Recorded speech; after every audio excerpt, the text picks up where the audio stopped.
घेणार आहे. असं टोटल 41 लाख तुम्ही उभे करणार आहे. त्याचं डिस्क्रिप्शन येते.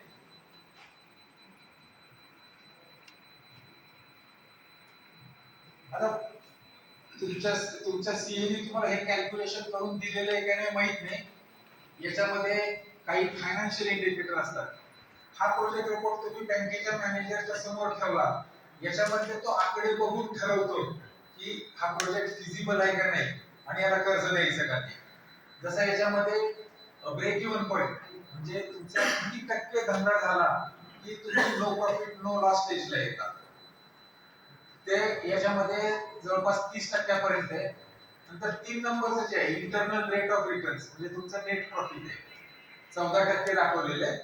आता ऍक्च्युली सेंट्रल गव्हर्नमेंटनी शेतकऱ्यांना लाभ द्यायचा आहे म्हणजे पैसे वाटायचे, म्हणून ह्या गोष्टीकडे लक्ष दिलेलं नाही. कुठला 3 नंबरचा जो पॉईंट आहे तो ऍक्च्युली 15%च्या वर जर तो आयआर असेल तर असं कन्सिडर केलं जाते की ह्या प्रोजेक्टला सबसिडीची गरज नाही.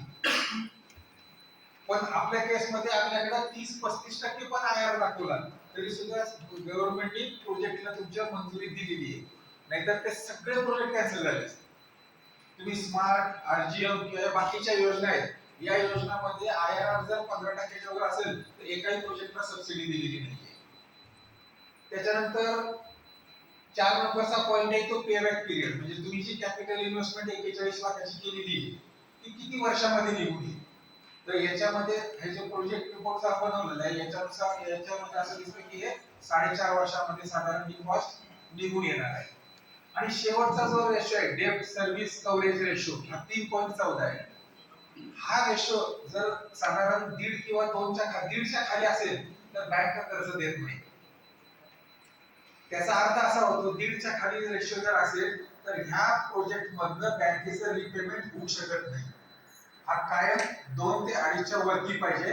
त्याचा अर्थ होतो की हे या प्रकरणामध्ये बँकेचं रिपेमेंट चांगल्या पद्धतीने होऊ शकतं, बँकेला पैसा परत मिळायला काही अडचण नाहीये. आणि याच्यामध्ये मी वर्किंग कॅपिटल सेपरेट कॅल्क्युलेशन केले जे काही लागणार आहे ते सीसी घेणार असाल तर 75% सीसी मिळेल, 25% तुमचं ओन कॉन्ट्रीब्युशन असेल, त्याच्याप्रमाणे तुम्हाला त्याचा इंटरेस्ट पण त्याच्यामध्ये ऍड करावा लागतो.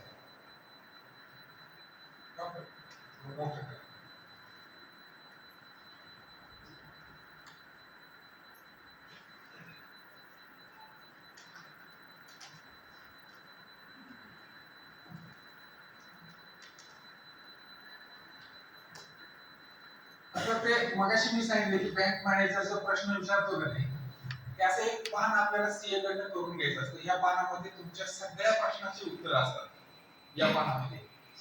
याच्यामध्ये त्याला आपण अझम्पशन्स म्हणतो की कॅल्क्युलेशन करताना आपण त्याच्यासाठी अझम्पशन्स काय काय वापरले.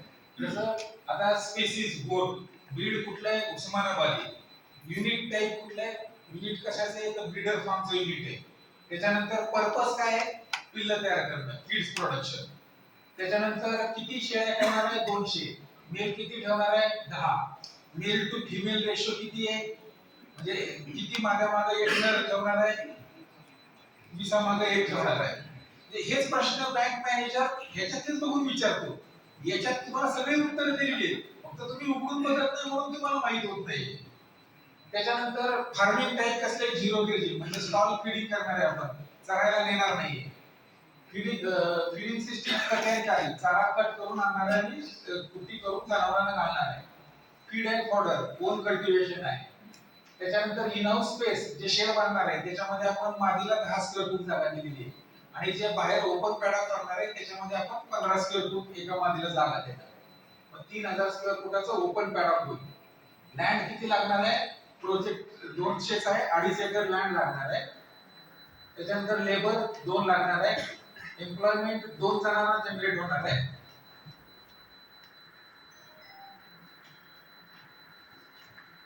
नंतर कन्सम्पशन रेट 90%, कारण कुठे 100% जनावर प्रत्येक वेळेस गाब जातील असं नसतं, त्याच्यामुळे 80 ते 90% त्यांचा कन्सम्पशन रेट पकडावा लागतो. त्याच्यानंतर 20 नंबरचा जर पकडावा तर त्याच्यामध्ये असं लिहिलेलं की आपण सगळ्या गाब जनावर म्हणजे गाभ असलेल्या जनावर घेणार आहे आणि फार्म वरती आल्यानंतर 1 ते 1.5 महिन्यामध्ये किंवा 2 महिन्यामध्ये त्या येणार आहे. त्याच्यानंतर आपल्या वेताचा पिरियड आहे 150 दिवस. 2 वर्षामध्ये 3 वेत मिळतील. सरासरी 2 पिल्लं देण्याचं प्रमाण आहे 50%. 2 पिल्लं देण्याचं प्रमाण 50%. त्याच्यामुळं वर्षाला ऍव्हरेज 2 पिल्लं मिळतील एका जनावरापासून. कन्स्ट्रक्शन पिरियड आपला 3 महिन्याचा आहे. 4थ्या महिन्यामध्ये आपण पॅरेंट स्टॉक परचेस करणार आहे. 9व्या महिन्यामध्ये आपला सेल चालू होणार आहे. त्याच्यानंतर जी पिल्लं जन्माला येणार आहे त्याच्यामध्ये नर मादीचं प्रमाण एकाच एक आहे. पिल्लामधली मृत्यू आपण 5% पकडलेली आहे. मोठ्या जनावरांमधली मृत्यू 5% पकडलेली आहे. आणि असं कन्सिडर केलेले आहे की दरवर्षी जे काही गाभ न जाणाऱ्या माद्या किंवा ज्यांना 2 पिल्लं होत नाही, एकच पिल्लू होते सारखं, अशा माद्या आपण रिप्लेस करतो. आपल्याकडे ज्या नवीन माद्या तयार होणार आहे तर दरवर्षी आपण 5% माद्या रिप्लेस करणार आहे. दर 2 वर्षानंतर आपण नर रिप्लेस करावे लागतात इनब्रीडिंग होऊ नये म्हणून. त्याच्यानंतर आपण 90 दिवसाची करडं विकणार आहे. त्याच्यामध्ये 15 दिवस त्यांना फक्त दूध देणार आहे. पण नंतर 16 दिवसापासून 30 दिवसापर्यंत क्रीप फिडिंग आणि त्याच्यानंतर 90 दिवसापर्यंत आपण रेग्युलर फिडिंग करणार आहे त्यांना. सेल करताना आपल्याला 3 महिन्यामध्ये आपण टार्गेट वेट ठेवले 13 किलो. आपल्याला 13 किलो वजन आपलं 90 दिवसामध्ये आलं पाहिजे. त्याच्यानंतर हे परचेस रेट आहे.